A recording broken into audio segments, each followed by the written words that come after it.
Note: this is episode 6 of the Fire Emblem Revelations Rewrite series. If you have not watched parts 1 through 5 yet, pause this and watch it with a little info card in the top right. I appreciate your time and I want to pay it back with giving a comprehensive experience. Now, let's get to the show.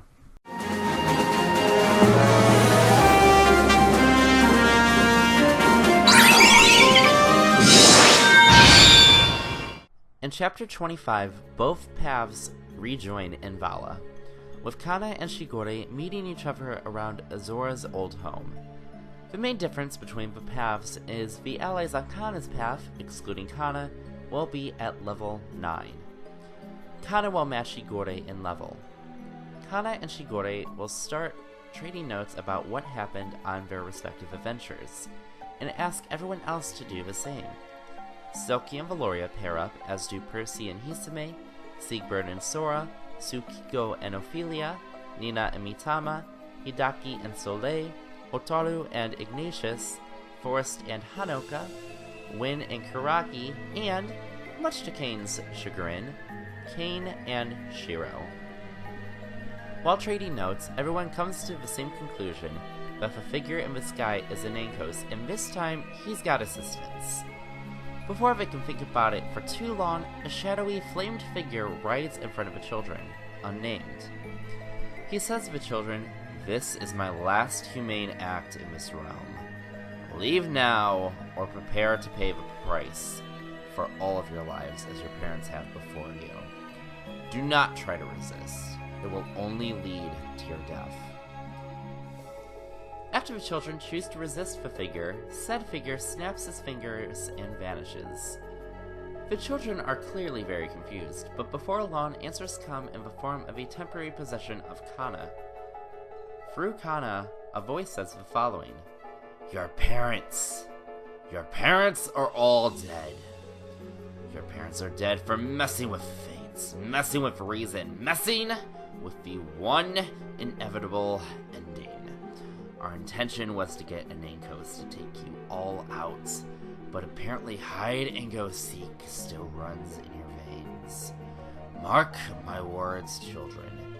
We already know where you are, so we can find you, and trust me, we will kill you. But I think it'll be fun to watch you struggle for a bit.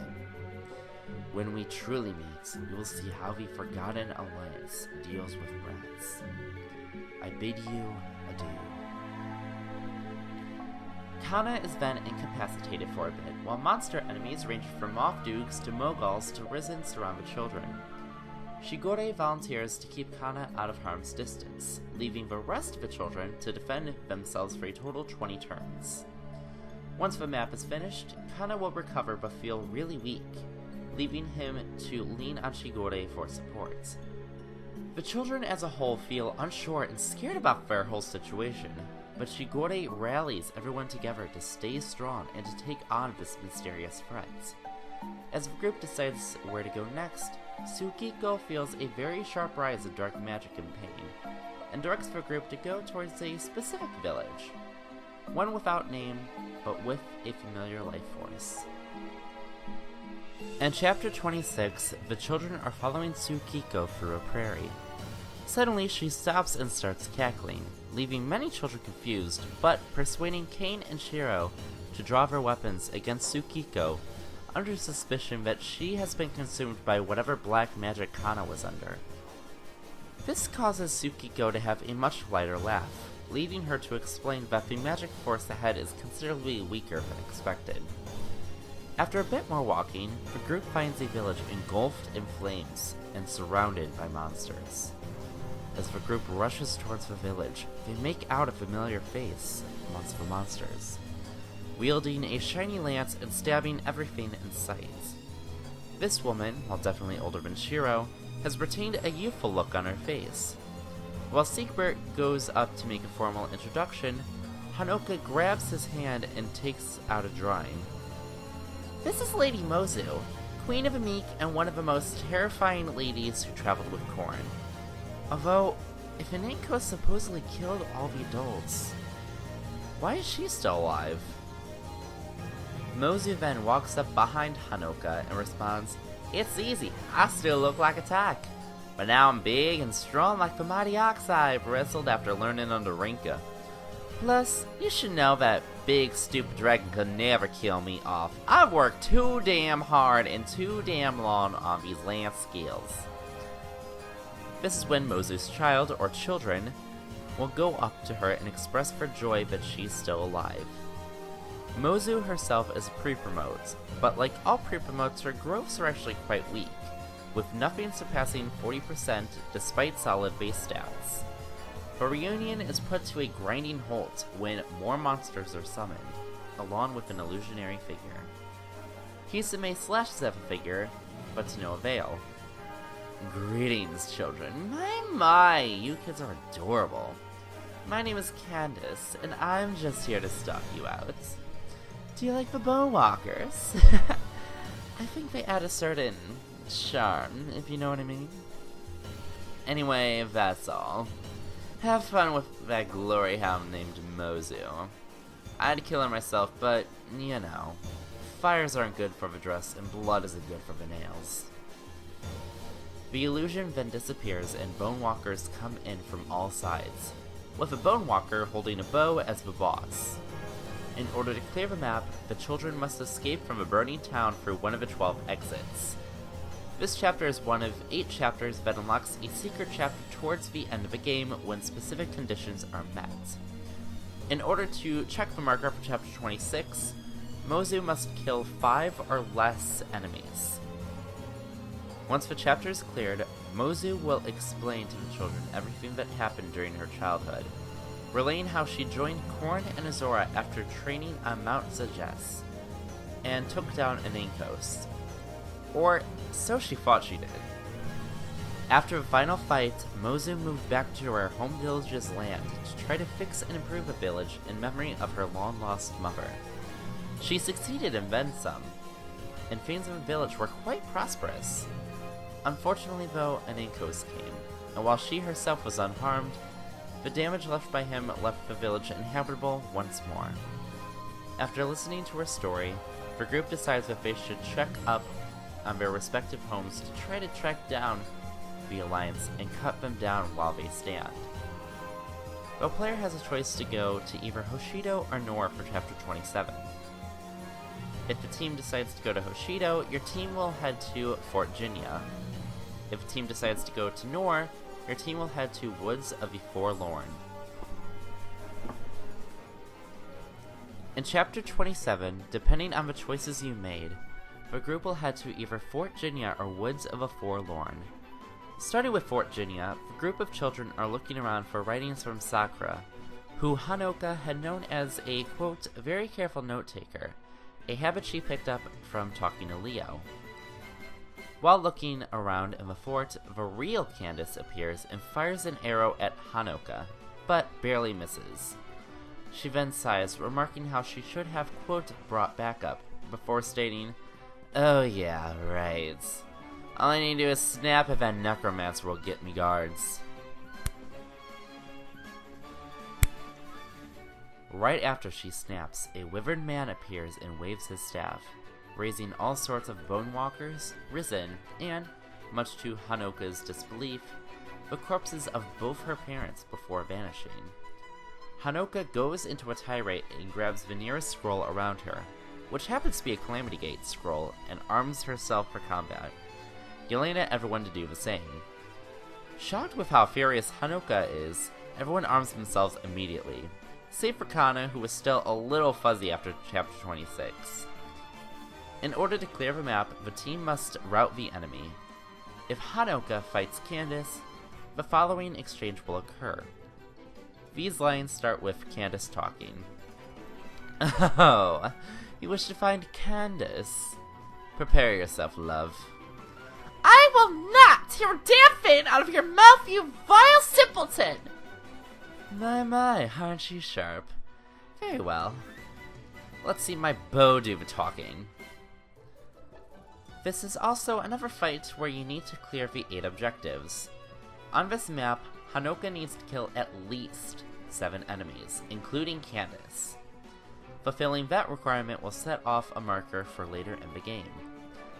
Following the battle and killing off Candace, reducing the alliance to 12 members, the group tries to figure out two things. 1. How Candace was able to find them so easily, and B. Who the necromancer was. A few ideas float around in a general murmur, and after a bit of time, Forrest and Kane come to the same conclusion, but say, quote, they'll need to explore a bit more in order to confirm things. Understanding this and knowing the area, Sora and Shiro decide it'd be best to take the group to a shrine called Sunrise Shrine, dedicated to the Dawn Dragon to read up on any lore that might help them out here. If you decide to take the Woods of the Forlorn route, events will pretty much be similar, but instead of things focusing on Hanoka and her parents, the focus will be placed squarely on Kane and his parents. Kane will still need to kill 7 enemies, Candace will still die, and the Necromancer will still appear. And it'll be Siegbert and Wynn who come to the conclusion to visit the Sunset Shrine, dedicated to the Dusk Dragon to read up on lore. In Chapter 28, depending on the choice you made back in Chapter 26, the group will make their way to either the Sunrise Shrine or Sunset Shrine. Starting with the Sunrise Shrine, everyone will remark about how beautiful the scenery is, complete with a view of a lake and clear shot of a sky. While the majority of people are looking at the beautiful scenery, Shiro, Sora, Hanoka, and Karagi will take their time reading over all the writings at the shrine to figure out everything they can about the Dawn Dragon and Anankos. One particular writing that catches their eye reads as such. In the darkest nights, whimsy is often drowned out and the evils of a world will pour in. However, when everything is lost, that touch of artistic whimsy could be the thing needed to bring in the dawn. The 4 children look at each other very confused and decide to keep it to themselves for now. While the royals are reading up on the figure, a mysterious figure sneaks up and snatches Mozu without anyone noticing at first. Once they do realize it, they turn around and see a pack of moth dukes, copies of Kitsune and Wolfskin, and corpses of Mozu and whoever she married. This group is headed by none other than Daniela, who, without revealing her name, says the following before the group can even speak. Are you looking for that little farm girl? Well, too bad. You sad little worms couldn't even notice that someone who took down your biggest enemy in the first place vanished until it was far too late. And now, the Alliance is here to finish you off as well. Dukes, attack!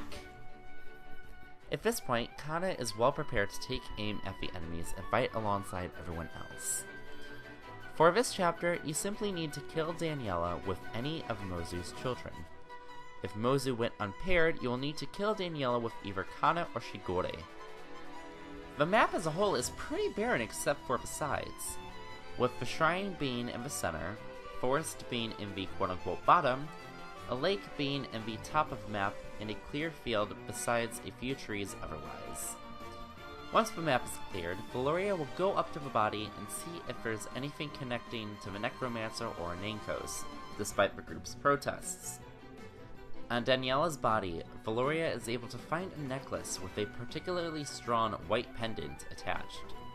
This pendant seems to want the group to go in a specific direction, but Hisame and a majority of the children refuse to follow something off of sheer trust. Instead, with Valoria pocketing the pendant, the group makes their way to the lake by the shrine after some convincing from Shigure, who tells the group that this is the very lake Azora used long ago. On the Norian side of things, at the Sunset Shrine, things are much different. While there still is a lake behind the shrine, the water is quite acidic and thus not safe to properly go in. And the forest in front of the shrine is withered away and dying. The sky is dark beyond belief, and the ones reading up on the shrine are the Norian royals: Siegbert, Wynn, Forrest, and Kane. The shrine here reads, "In the brightest of skies, the dark is drowned out to bring in hope and change. Too much hope and change can be a good thing. Sometimes, when the world is at its happiest, you have to let the world burn in order to establish a true order and stability. Mozu is still dragged off and killed by Daniela, and Valoria still finds a pendant, but the pendant is black this time. The group still distrusts the pendant, and, off a gut feeling, Forrest convinces the group to head towards the acidic lake. And with that, that's the end of the rewrite part 6. What'd you guys think of the inclusion of Mozu? Do you agree with Palutena that Fates is terrible? What do you think the pendants will do? Let me know your thoughts down in the comments. We only have 2 parts left of this series, and only a few more custom maps. So, I hope you guys are looking forward to the conclusion. Until then, my name is Joeypals, signing out.